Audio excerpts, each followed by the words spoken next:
اقبال کہتے ہیں جب میں لندن میں وکالت کرتا تھا تو ایک خاتون تھی، لیڈی بارنس اس کا نام تھا. چھوٹے موٹے مقدمات لے کے وہ میرے پاس آتی تھی. بی بی ایک ہوٹل چلایا کرتی تھی. اس کا خامن جو تھا وہ فوج میں ملازم تھا.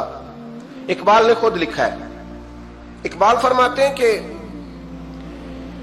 ایک دن وہ خاتون پھر کسی کیس کے سلسلے میں میرے پاس آئی، تو جب وہ آئی تو اس نے نقاب اوڑھا ہوا تھا، برقع کیا ہوا تھا.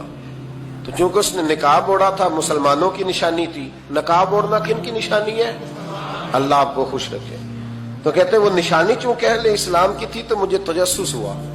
میں نے کہا لیڈی خیریت ہے؟ میم صاحبہ یہ برقع پہنا ہوا ہے. تو کہنے لگی ہنس کے، اقبال مجھے پکا یقین تھا کہ آپ ضرور پوچھیں گے.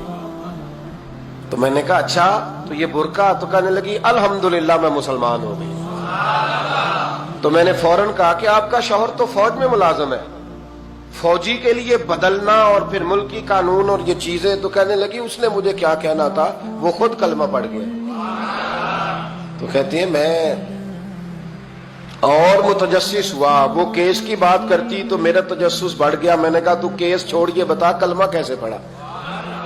تو کہنے لگی اقبال اصل بات یہ ہے کہ میں نا بے اولاد تھی، خاوند بھی بڑے اچھے پیسے کماتا، میں خود بھی ہوٹل چلاتی، پر ڈپریشن اور ٹینشن اور بلا وجہ کی پریشانیاں جان نہیں چھوڑ. یہ ٹینشن اور ڈپریشن کا نا مجھے عربی ترجمہ کوئی نہیں ملا. یہ ڈپریشن اور ٹینشن کا نا میں نے تلاش کیا ہے، لیکن مجھے عربی لغت کے اندر ان کے معنی مجھے لگتا ہے کہ اس زمانے میں یہ چیزیں تھی ہی نہیں. ہوتی تو ان کا کوئی نام بھی، یہ آج ہے نا تو اس لیے آج کے زمانے میں ہی نام ہے مفت کا، مفت کی پریشانی. تو کہتی ہے مجھے ٹینشن اور ڈپریشن رہتی تھی ہر وقت، بڑی میں پریشان رہتی تھی. میرے ساتھ ایک عجیب واقعہ ہوا کہ میرے ہوٹل میں نا ایک بابا جی برتن مانجتے تھے، بوڑھے آدمی تھے، 70 سال کے قریب عمر تھی. ان کا ایک بیٹا تھا، ایک بہو تھی، ایک پوتا تھا، لیکن وہ بیچارے بیٹا بیمار رہتا تھا تو لہذا وہ خود مزدوری کرتے. کہتے ہیں ایک دن وہ بابا جی میرے پاس آئے، کہنے لگے میم صاحبہ 2-4 دن کی چھٹی چاہیے. تو میں نے کہا خیریت ہے؟ کہنے لگے میڈم میرا بیٹا فوت ہو گیا. بیٹا، اب کو پتہ ہے باپ کا جنازہ پڑھنا آسان ہے، بیٹے کا جنازہ اٹھانا بڑا مشکل کام. کہتی ہے میں کچھ لکھ رہی تھی، میرے ہاتھ سے قلم گر گیا.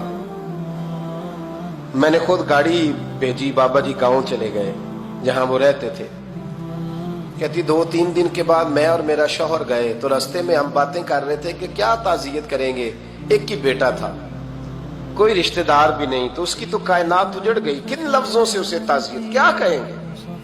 کہتے جب ہم گئے تو وہ ٹوٹی ہوئی چٹائی پہ بیٹھا تھا، کچھ لوگ قریب تھے. ہم نے جا کے کہا بابا آپ مسلمان ہیں، ہم آپ کو کیا نصیحت کریں، ایک ہی بیٹا تھا، کہ کس طرح کر کے ہم آپ کو تسلی دیں. تو کہتے ہیں اس نے آنکھیں کھولی، بوڑھی آنکھوں میں ایمان کی روشنی.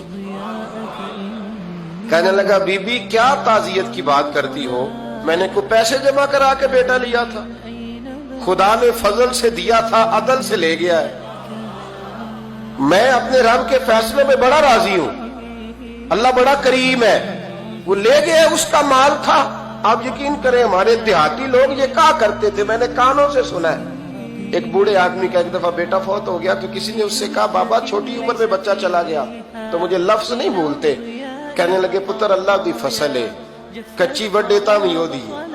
سنے آپ نے بھی کبھی یہ فکرہ، کچی وڈے تے پکی لے گئے تے تام ہی ہے جو ہو دی. تو جب اس کا جی چاہا وہ لے گیا. اللہ اکبر. وہ خاتون کہتی ہے کہ وہ بابا جی سے میں نے کہا کہ چلو آپ 1 مہینے کی چھٹی کر لے. تو کہنے لگا نہیں میڈم میں مسلمان ہوں، مفت کی روٹی نہیں کھاتا، مزدوری کر کے کھاتا ہوں، میں انشاءاللہ 2-3 دن کے بعد کام پہ آ جاؤں گا.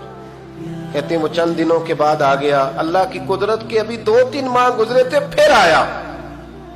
میڈم چھٹی چاہیے کچھ دنوں کی. میں نے کہا خیریت ہے؟ کہنے لگے وہ میری بہو بھی ہارٹ اٹیک سے فوت ہو گئی. کہتے اب میں بھی تڑپ گئی اور عیسائی ہو کہ میری آنکھوں میں آنسو آ گئے. میں نے کہا گھر کا دروازہ بند ہو گیا، اب یہ بیچارہ کیا کرے گا. وہ اپنے شوہر کے غم میں ہارٹ اٹیک سے فوت ہو گئی. کہتے ہم پھر 2-3 دن کے بعد تعزیت کے لیے گئے. پھر ٹوٹی ہوئی چٹائی، بوڑھا نہ اپنی انگلیوں سے زمین پر کچھ بنا رہا.